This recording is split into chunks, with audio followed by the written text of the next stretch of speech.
that your microphone is muted and we can get started. Over to you, Cheryl. Okay, good morning, everybody. I think this is my last Case Catalyst seminar. I'm kind of done with topics, I think, but you'll see that how some of them kind of link into other ones. So today is AccelerWriters, and AccelerWriters are for writing real time only. AccelerWriters will only translate stuff when you are writing real time. They will generally not work if you are translating a job from file. So if you are translating this way, where it doesn't say writer, it says file, AccelerWriters generally will not work. The software can't keep up with the commands. When it translates from file, it translates way quicker than it does with real time, and it can't keep up with the commands. So the very first thing to do in order to start using AccelerWriters is you would go here to the help menu. Once again, go to exceptional extras. I think we did this for macros. And you need to restore the extras zip file. Once you restore that extra zip file, it'll restore them to your system files. You have to click here where it says keep case structure, or they will not work. So you must make sure that this is clicked. Then just click OK, and they will go into your system files. Now, I'm not going to do that because mine have already been put in there, and I don't want to overwrite ones that I have in there. So remember, extras, help, extras, but must make sure this keep case structure is clicked on. Once you've done that, and once they've been restored into your system files, you will open up your system files, and you will go to scan down. Right here, there's an extras AccelerWriter Definitions. You're going to double click on that folder and go into it. Where these two $signs are before the RT, that means that is an AccelerWriter. If you were advanced and kind of knew what you were doing, you'd be able to make your own AccelerWriters, but we're not good by combining a macro and naming it to be an AccelerWriter, but we're not going to get anywhere near that. We're just going to go through some of the things that AccelerWriters can do and how they can help you to become a better writer, a better editor, and make your editing a lot quicker than you do it now. So in the AccelerWriters, there are several that are already in here. Over here, you'll see the steno. This is the steno that someone at Stenograph has determined to be a good stroke in order to make this AccelerWriter function when you're writing real time. This isn't going to make a lot of sense to you until I show you in a real-time file how it actually works. But some of the things that you can do within it is you can delete the last untranslate, delete to the last answer, delete to the last question, ditto, quick tran. There's numerous things that you can do in here. The first thing that you want to do is go through them, see which ones are ones that you would like to use. You can copy them into your own main dictionary to use when you're translating, or you can use this dictionary when you translate a job by using all of them that are in here. I don't suggest doing that because you may use this stroke for something else. Case Catalyst is going to overwrite the stroke that you use and make it become an AccelerWriter. So you really need to go through these, see which ones you would want to use, correct the steno to be a command that you would want, a steno stroke that would be applicable to your writing, and then copy those AccelerWriters into your dictionary. Now, I don't use anywhere near all of these, and remember, I haven't really been a working reporter for about 1.5 years, so I haven't added a ton of them to my dictionary. But I'm going to show you what they look like in my own dictionary. So I'm going to close out of that AccelerWriters Definitions, and I'm going to go to my personal dictionary. once again, I'm going to use this filter that I think I showed you last week, entry type, AccelerWriter, and filter. So these are the AccelerWriters that I have used and moved into my dictionary. I am not someone that likes using an extra dictionary when you translate a job, because like I said, that dictionary, all of those definitions that are in there may not be appropriate for you. But if you wanted to use them all, the way that you would do that would be, you would click on, when you create a file, you would click on this Extras Accelerators Definitions as one of the dictionaries that you want to use when you are translating a job. Like I said, I do not do that. I have just moved the ones that I want to use into my own personal dictionary and made them be with steno strokes that are familiar for me to use. So I'm going to go ahead and open up. I'm just going to exit out of here for a second. I'm going to open up a practice job so that you can see what the real time comes up when you're using the AccelerWriters. So I'm just going to name this as practice. I'm going to create easy speakers in there just so you can see how things will come up if you use easy speakers. So these tokens have already been set in an easy speaker dictionary. So I'm going to hit number 1, which is my SNU. I'll make that Mr. Smith.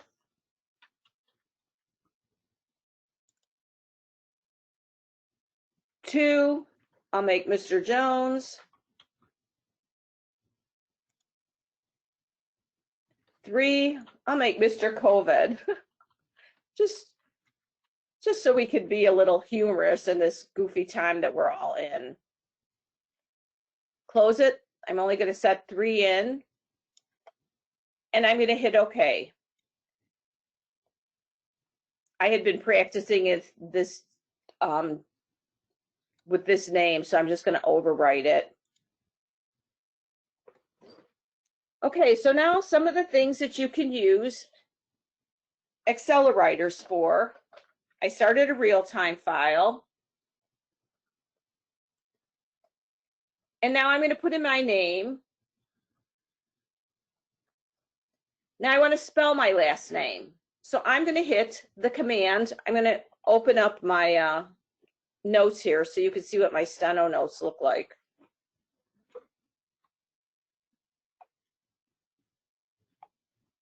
I'm going to hit the command that I've put into my dictionary to stitch my last name.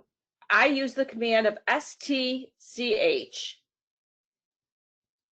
Do you see how it went ahead and stitched it? Now, I like it to be spelled out in caps. Other people have different ways that they want to do it. The way that you could change this is you would have to change the commands within the macro that makes it do these things. It's really kind of complicated to even try to do that, but to change it, if you wanted it to be different, I'll show you what the macro, you would go to your system files again.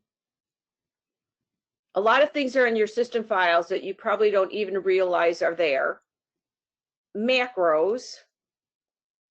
This here, RT stitch, is the real-time command for stitching. It's also the same thing that is used for the AccelerWriter. If I double click on that, it's going to tell you the exact commands that Case Catalyst used in order to make that stitch happen on the screen. So it moved left, it selected the word right, it capped and uncapped, it stitched it, and then it moved back to the end of the word. If you wanted it to uncap the rest of the letters, you'd have to put that command in by using one of these commands, one of these functions, to make that happen. So now back to the real time. There are other things that you can use within AccelerWriters. So some of the ones that I use, I'm going to show you some examples of how they work. So if I said my cat is having puppies. Whoop, puppies didn't translate. Okay, why not? All right, okay, so I want to change the word cat to dog. How you do that is you write the word cat first, then dog. If you're watching my steno here, cat first, then dog, and then I'm going to hit fix with an asterisk. It goes back, as you can see in Case Catalyst, it goes back and changes this word to dog. I'll show you another example.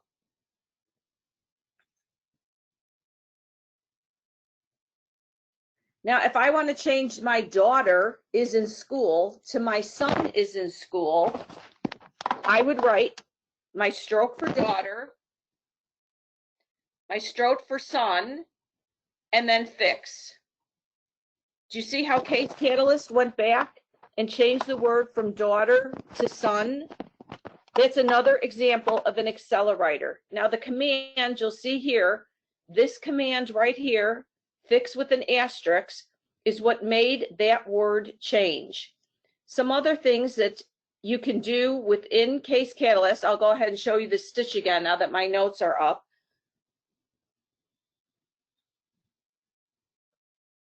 Now I can either finger spell Johnson and then do the stitch, or if I just want to do Johnson twice, because they said that spelled the name, all I have to do is hit that command for stitch, and the second time the name is spelled. So if they said, my name is John Johnson, Johnsson, I'm not going to type all that out. I'm just going to type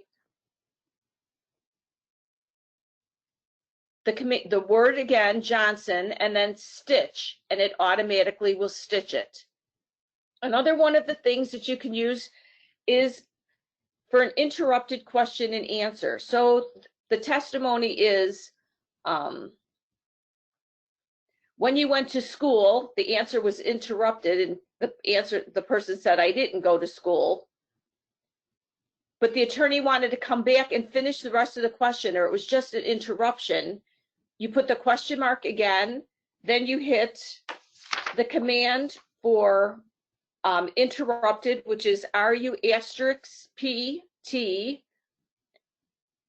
How old were you?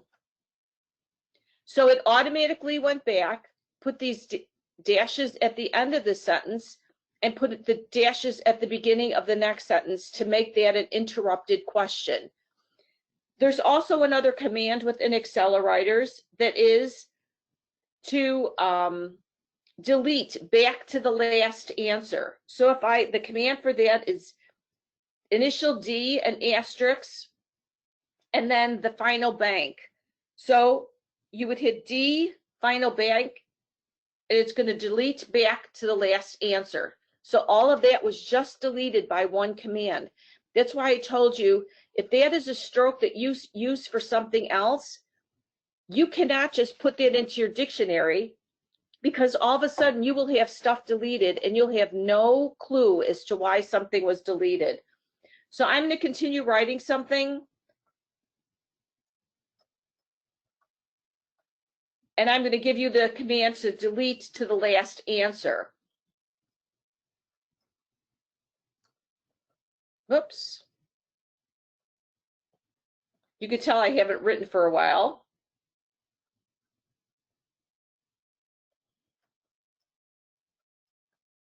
So now I'm going to put in the command to delete to the last question, which is the question bank, the answer symbol, and the D.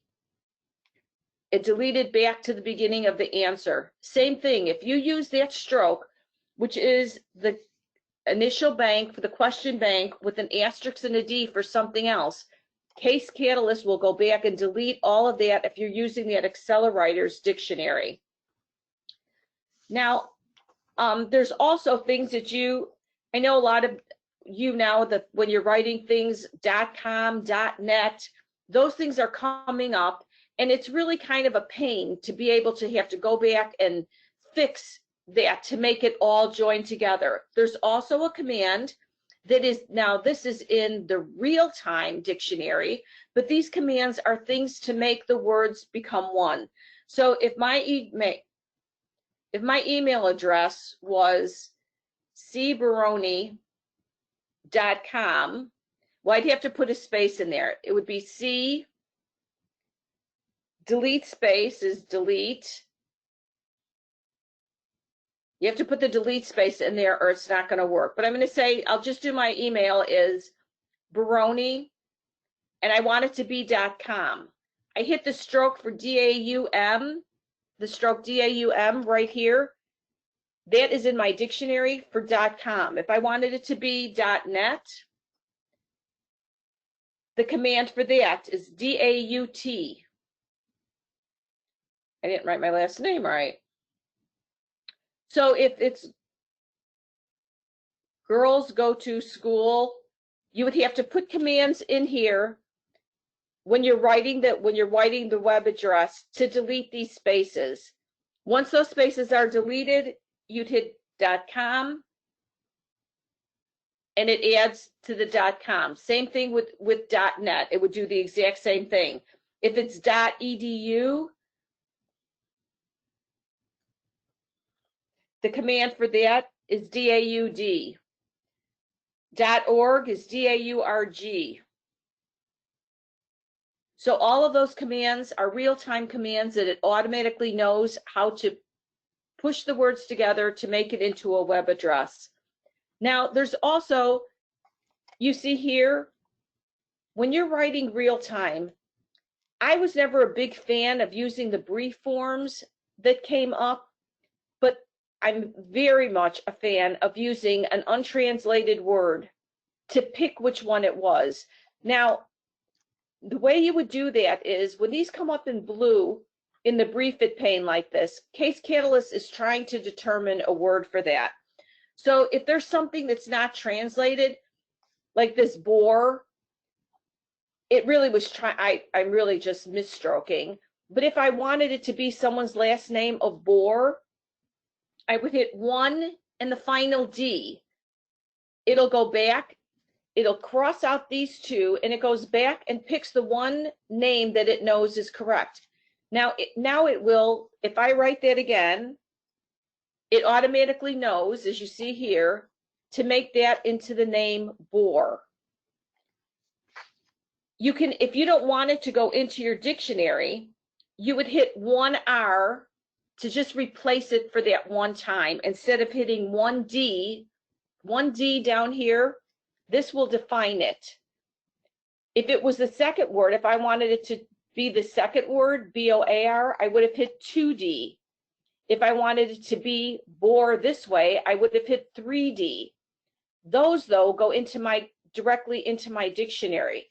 If I just wanted to replace it one time, you use the command of 1R for this one, 2R for this one, or 3R for this one. And it would just pick it to replace it instead of it becoming a word into your dictionary. It will also, I use my software to resolve conflicts when it translates. If you don't, if you have conflicts that come up, and there's three different, there's there, and there. If they all come up in your dictionary, I mean, if they all come up, and these are conflicts, you can also put in a command that it will pick the conflict for you. And the way to do that is you hit 1 with the asterisks, 2 with the asterisks, or 3 with the asterisks. I can't actually show you that because my conflicts are already chosen by Case Catalyst in the beginning. I've tried to get rid of as many conflicts as I can, but the conflicts that are in there, Case Catalyst will already choose, because in my translation menu here, when I go to options, I have Case Catalyst choose auto conflict, second choice. It goes through these and picks.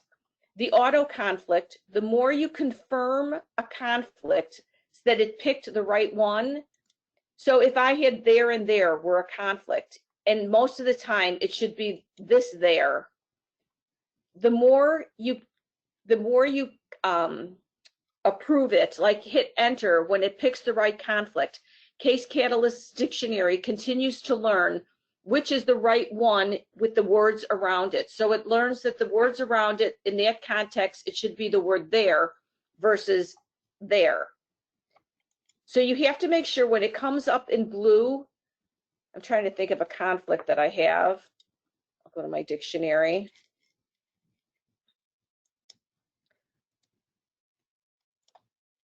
Just so I could write something that has a conflict in it.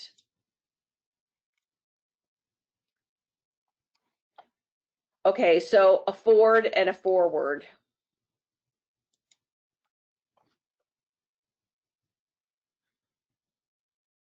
Do you see how it turned blue here?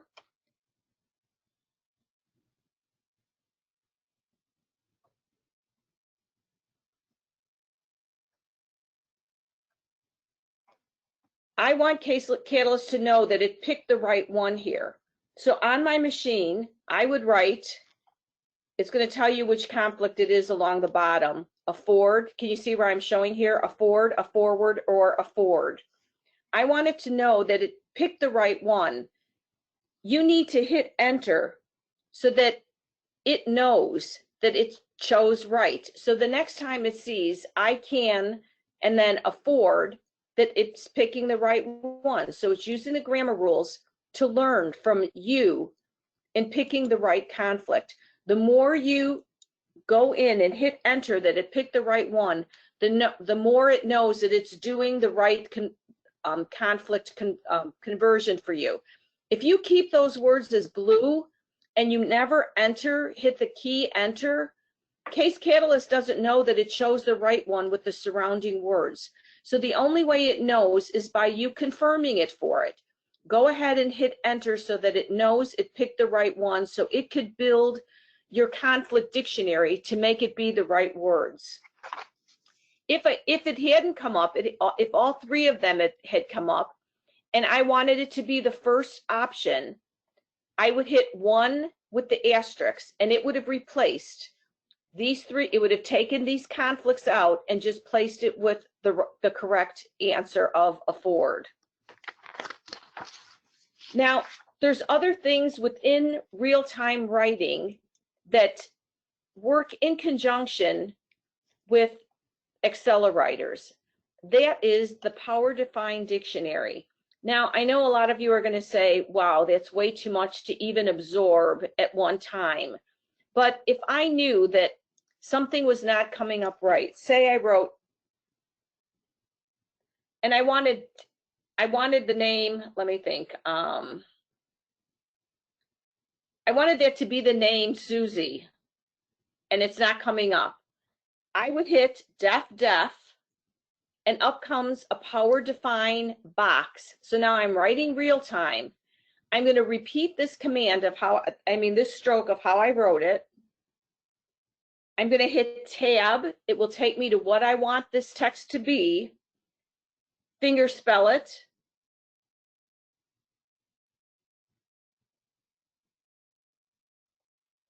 Now I'm going to hit 1. I'm going to hit tab and then tab will get me down to this section here. Hit the number 1 and then NT for enter. Now that word came up, and it will come up now every time I write Susie. It will be in my dictionary because I just entered it. Now I know that seems like a lot to do, but if you're not taking your hands off your keyboard, and once you're familiar with doing it, the more you do it, the more accustomed you become to entering things like that into your dictionary. I don't know if you want me to go back over again some of the real-time commands that can be done with AccelerWriters. Some of them, the other ones would be if you want to go back and cap words in a sentence. You would hit cap 3, or I'm going to do cap 2. And it's going to go back, and did you see where it went back and capped the words before you would? So if I said a street name, the street name is Green Road, and it's not capping, but I want it to cap. I'm going to hit the stroke, cap 2. It automatically goes back. Here, cap 2, just like that, it goes back, and it goes back and caps the 2 words before. If it was a 3-name street, West Green Road, I would hit cap 3. You see where it went back and automatically capped all 3 of those words. Now that's an easy thing to do while you're writing. That is really not that difficult. Those are 3 less things that you had to go in and edit. We have a question when you get a chance. Go ahead. Okay, go ahead. Can you define something at any time while writing? For instance, when there is a short pause, how do you find the time to define something while writing real time? Well, when there's a pause and it's something that you know keeps coming up, you have to use all of these tools in combination with each other. Some of them, if you're writing things that are coming up untranslated, watch in your brief it pane, because if a word consistently comes up untranslated, it'll come up in your brief it pane and it'll give you options of what it could be. So that's one way of doing it. You would just pick the 1D or 1R or 2D or 2R to replace it. It'll automatically come in. The definition thing, that is definitely, I'm not going to tell you that's easy to do because it's not.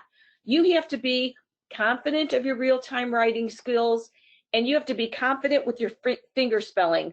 But it's just def, the box pops up. If Jones wasn't coming up, I would hit Jones, tab to the next one. It's going to come up in all caps because I finger spelled it wrong. Jones, tab. If I knew I wanted it to, if I have this predefined as job dictionary, I don't have to even hit the number, the tab to get to here. All I have to do is hit enter. So Jones is going to come up spelled the way I just did it. So it may seem like it's hard to do, but the more you get used to doing it, you really can do it on the fly. It's a combination of all these things that work together to make you a real-time writer, or that help to make you a better writer and a better editor. By using the combination of things, that's what's going to get you to not have to edit as much. It really does make a difference. Does anybody have any questions right now? I think Elizabeth is sharing some comments. In Power Define box, tab command is def to move from box to box, and enter command is NT. You can use bort to exit box at any time. Right. So that's what I was using within there, was NT to enter it. Def will change to another box if you enter more than one word at a time. Any other questions? So, nothing yet. Okay. Now, I don't know if you want me to continue going over more things that are different ones that you can use. If you want me to show how Stitch continues to work, how other things continue to work. But I think that the main thing that you should learn out of this is that you need to download those AccelerWriters by going to help and open up that the Accelerator exceptional extras, restore those extras into your dictionary. And then once you do that, you need to go into that dictionary. And now I'm going to go back into that dictionary and go through some of the things again, because now once I think once you've seen how they work, you will realize what they can do. So now I'm back in that AccelerWriters definitions and looking at some of the commands that are in here. I think this would really be more for depositions, but if the question was, yes, I did, and then the answer was, yes, I did, which is obviously doesn't make sense, but you could write a command for ditto, and the answer would automatically be the same as the question was. Here, this is the one that I showed you that I used to fix the word dog to cat, is this command, fix. This was the command that I used for interrupted speaker when I did the question and then answer and then the attorney finished questioning, this is the command for that, where it'll automatically go back and put the dashes at the end of the first question and at the beginning of the second question. Now, if you are using the brief it command and you don't like the brief it suggestions that have come up, there's an AccelerWriter that will reject those brief its and give you more. You could search backwards for a specific word using this command and then the word within the AccelerWriters. Undo your last global. Just undo the last editing that you did if you were editing off of the keyboard. So there are numerous different ones in here. Delete to last question, I think I showed you that. Delete to last answer, I showed you that one. Not all of these are necessarily going to be ones that you want to use. But now, like when I showed you the cap and J define, the cap 3 words before or cap 2 words before, there's also a stroke in here to cap and J define it. So it would turn that West Green Street throughout the whole transcript then into West Green Street. This for me is a little hard of a stroke to write. I have a hard time writing. You have to come down and hit the 2 keys at the same time. If it's a good stroke for you to write, go ahead and use it. That's why I'm telling you, you need to go through here, pick the ones that you want to use, and move them or copy them into your dictionary. Or, like I said, you can translate using all of these, but make sure that they're ones that you want to use. Now, if I go back into the real-time commands dictionary, those are some of the other things that we talked about the other day. And in here are not only things that can be used for, now here, this is the def. This is what you use for the define, where the power define opens up. I have copied this into my regular dictionary. That's why it's still in here. I don't use the real times command dictionary when I translate a real-time job, because there are things in here that I don't use or that don't apply to my writing style. But once again, here are some number conversion things that you can copy into your dictionary to help you write with number conversions. You have to remember that all of these things work together to make you a real-time writer. It's not just one of the things or 2 of the things, but the more you become familiar with the software, the more you become familiar with opening up some of these files and looking at them, the better writer you're going to become. Now, if somebody said a number and it was an ordinal number, I think I said this the other day, my command for this is ord. I don't use the O with the asterisk RD, and it'll change the number from being a numeric number to an ordinal number. The same thing with time. If for some reason you're watching your real time and the time does not come up, if you hit time after it, it will automatically go back and convert that to be a time number. Now in here is where those commands were for here, cap previous word, cap 1, cap previous 2 words, cap 2. Here is where those commands are that I told you of how to choose the words that are in that brief it pane. The commands for those are in here. It's confusing. I know that there's so many different spots that these commands come from, but you just have to be familiar with going into them, going into these dictionaries, looking at them, and see what works for you. Here's the define, where I told you if you wanted to define it as a word, and this is again using the brief it pane, it will take the word. If you hit 1D, it'll take that word and put it into your dictionary for the rest of the job. Here's a stitch command for web addresses, a different one than the one I use. Here are the ones that, this window's kind of in the way here. here are those commands that I told you for .com, .edu, .gov, .net. They're all right here. If these work for you as strokes, right-click on them, copy them to your main dictionary. They're already in there for me. So I would hit, you could hit all 4 of them at one time. All 5 of them actually. Right-click on it, copy to dictionary, and then hit your personal dictionary. And they'll be in there. So you could practice writing real time and using those for them to come up. Same thing if you want to move any of these triggers in there. The cap previous words, any of these, the same thing, cap one word. Right click on it.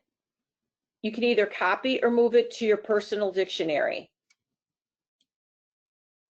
And then see if they work for you. Now, these are the 3, same thing. These are the ones that come up for in the brief it pane. I never use this stitch on and stitch off.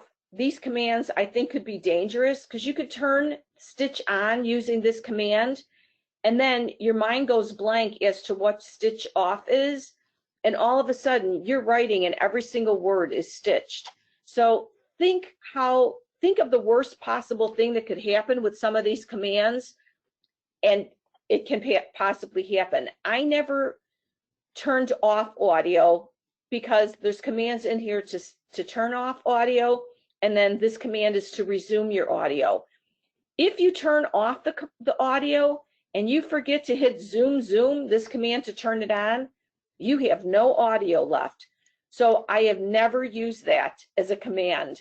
I would rather have audio running than to not have anything at all. So I don't know if you want me to go ahead. Will it go back and italicize? Say that one more time. The question is, will it go back and italicize? We may need more information, Mariana, for citations. You have to turn it off.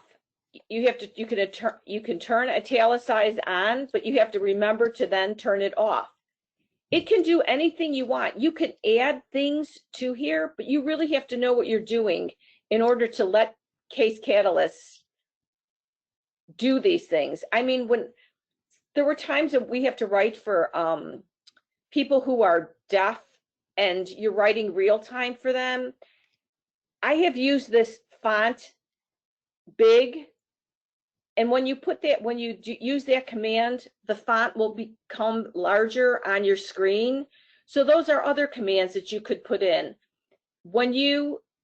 But it also has to know then you have to go back to font small, or it's going to continue writing the transcript giant while you're in that same transcript. Mary Kay says, I think a good one to show would be the R*UN to replace the last untranslate. Oh, okay. Thank you, Mary Kay. Okay, so Mary Kay is saying I'm going to minimize these down. I'm going to redock them by just hitting the arrow, the pinhead. They'll be over here. So I'm going to see if it, let's see, I have to have the word that doesn't translate. If you slid your case catalyst to the far left of your desktop, if we have the chat window open, we could probably see more. Not maximized, just moved over. No, just pick it up and slide it, because I can't see your full dashboard. The old size would have. Can you now? Yeah. Okay. I'm still missing a little bit on the right side, but that's fine. Okay, so here are how things are docked. This is the brief it here. If you hit it twice, the little push pin here, it'll stay on. Otherwise, it goes back as soon as I put my cursor over here. So let me think of a word. I have to have something that untranslates. Okay, so right here, I want that to be something. So I would hit the correct word, the correct stroke for it, and then run with an asterisk. It went back and corrected this to something. Do you see here where can you see on the screen here? This is the command, the AccelerWriter command to make it fix. It went back and fixed that last untranslate to the word something. That's how I write something, is right there. Are there any other questions coming up, Tammy? Not at this point. And we don't have to force it to be longer. We can just say that we've had our hour if there's no other questions. Everyone? Okay, so here, once again, this here, I have a conflict for once and ones. So here, I want Case Catalyst to know it picked the right one. So I am going to hit enter because it picked the right one. And once again, stitch if I want to stitch my name.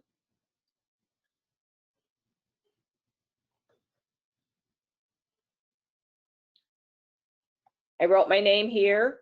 Stitch, STCH is the command for it. It's grayed out here because that means it doesn't show up in the transcript. It went back and stitched my name. I don't know if there's any other examples of ones that I use, but go back through that dictionary, see which ones are ones that you'd like to use, try them out, open up a real-time file, get familiar with using them. The more you use them, the more comfortable you're going to be using them. And real-time right away. The more you real-time write, the quicker your editing is going to be. Okay, I don't know if there's some tips that I can give you. I think that's it. Anyone else have anything to share? Question, when you choose a conflict by hitting enter, are you doing that from your machine or your computer? From my computer. From her computer. Amy but remember to it. You could probably make a macro for. I was just going to say that you could make a macro that would go back and enter that if you wanted to. So that's where macros and AccelerWriters work in conjunction with each other. If you go back to your macros within your system files, there are a lot of predetermined macros that are in here. And you could go through these to see which macros are ones that you want. But you see where all of these macros then become AccelerWriters. And that's, Mary Kay, you could go on to. From machine, don't you need to pick one, pick two? From the machine, if they're not coming up as the correct one. So if 3 different conflicts were coming up here, if all 3 of the different conflicts were here, or both of the conflicts were here, then you could hit that command for it to pick. I don't know if it'll just enter it. Let me see. No, it doesn't enter it. 1D would be to pick if both of the conflicts were up, but it will not enter this one as the correct one. And this is when I was talking about how the dictionary learns, the conflict dictionary learns. If you look in here, and once again, in my system files, see right here where it says conflict database and today's date, this is where it starts learning. This database is when you enter in the correct one, like, yay, Case Catalyst, you picked the right conflict there. It goes into this database. It takes the words on either side of it and it continues building it. So it knows when it sees that conflict come up and it sees the word before it and after, it knows which one to pick. If you don't confirm that it made the right conflict choice, it's not going to learn as it goes along. You can also wait till the end of the transcript, and there's a command that you could go back and choose all conflicts at one time. But when you're editing, why just not hit enter? And it knows that it did the right one there. You might forget to go back and choose it later on. Any other questions, or can I explain anything more about how macros and AccelerWriters work in conjunction with each other? Nothing else has come up, but I do want to say one more time for the people who are still here.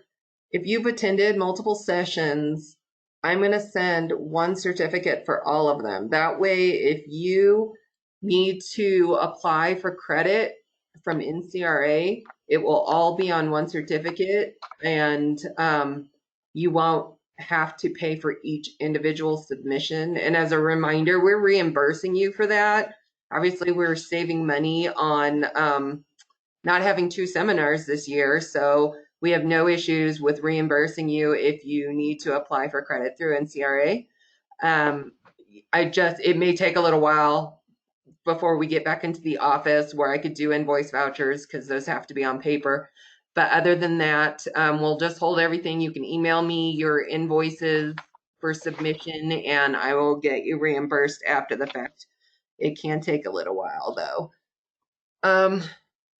One of the other things I wanted to say is that Tammy has created a share file folder where a lot of these documents that I have used, the explanations I've used are in there. So if you go to share file, I know that she's created an actual link to it, but if you go to share file, if it comes up here. Yeah, if you're in your share file where you're storing your files normally. And then you go to the shared folder that Tammy created for the Case Catalyst sessions. I've uploaded a bunch of different stuff in there. A lot of it have been specific to each session that I've gone through, but it's here, Case Catalyst. Tools to help you write real time. There's this PDF of macros and AccelerWriters and how to use them, extra keyboards and key maps, using AccelerWriters. I think this is, you have to download whichever ones you want, download them to your desktop, and then you can open them and print them. Yeah, you can view the PDFs in share file if you just want to take a look at them, but the ones that are zipped, you'd have to download because I think. And now if you are in your share file account, you should be able to go up a level and then you'll see the Case Catalyst folder. If you don't, then you might need to get the direct link from me, which all the links, the link to the share file is posted in the confirmation email for this session. So it's right under the link that you use to get in here. So whether you're logged into share file or not, it will show you, you'll be able to get to the files in share file. So for some of you that aren't on share file as often, then just use the link from the email to do it. And I think there's a couple of supervisors that want to do a webinar on organizing your files in share files so somebody else could find them if the worst case scenario ever happened, because yeah, there are a few share file folders that are a hot mess. I don't think I can find anything in them. There's more than a few that I'll show you what mine looks like. This is kind of what it should look like when you go into it. We should probably do one on do a webinar just on share file. But yeah, it probably would be good. And like the different apps you can use versus the website, because they're two totally different things and one makes your jobs easier. So here is the app that I use. I just find that to be easier, but you shouldn't have a million willy-nilly things in there. I mean, it should be pretty much that you could go in, I have a note file that I need from 2006. You should be able to go to your 2006 note files, double click on it. I will tell you, and then all of these would be zipped folders. I will tell you one thing, as far as naming conventions, I would love if everyone put the year dash month all numeric, because I have had to go find things, and when they're not in subfolders nicely, you'll see all the Aprils from all the years, and you're like scrolling through alphabetically, and it would be great to just go to the year first and then the month. I wouldn't even care about subfolders if everything was named 2020-04 as an April 2020 file. The thing that people have to remember is you can create a folder on share file and then start putting things in. So you can create a folder and then start putting your 2019 or your 2020 into that folder by month. So if you make a folder that's 2020 transcripts, then start putting all of them in folders within there, you're going to have a lot easier time finding things when the time comes. Here, 2012 transcripts. These would all be then zipped folders because here are my zipped ones from Case Catalyst that went into that. I think we probably are going to have to do another training on just that. Yeah, now we're like losing people that don't care about ShareFile. Anyways, that's fine. We definitely could do specific topics on ShareFile. Some of the Sherry says fill-in fields would be a good webinar. Okay. Someone understands a little more for that. Web HR, if people are getting into that a little more now, if you wanted to get on, and I could show some stuff about web HR. Share file by when the transcript was taken date or the date completed. How do you do your share file months? Is it the day it was taken or the date that you completed? But you should have your completed transcripts should still be. Yeah, it's still named the date. It's named by the date of what the transcript was, but then it's in a folder by the date that I completed it. But I also mark all of my call sheets when a transcript is originally ordered so that I know where I could go back to find it. That's all in how you do your. She says, no, the folder you put it in. The folder I put it in it stays in. If I did a December transcript and I did it this month in April, it's in the April 2020 folder. But I have marked my call sheet saying that a transcript was ordered in April 2020, so I know where to look for it. Okay.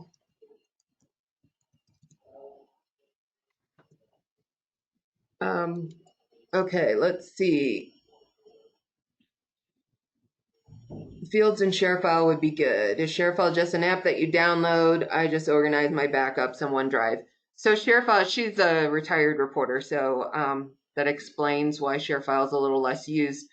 ShareFile, everybody has an account. If you're still working per diem, if you're retired and you want to back up all your files as an official, you can get your ShareFile access through our office.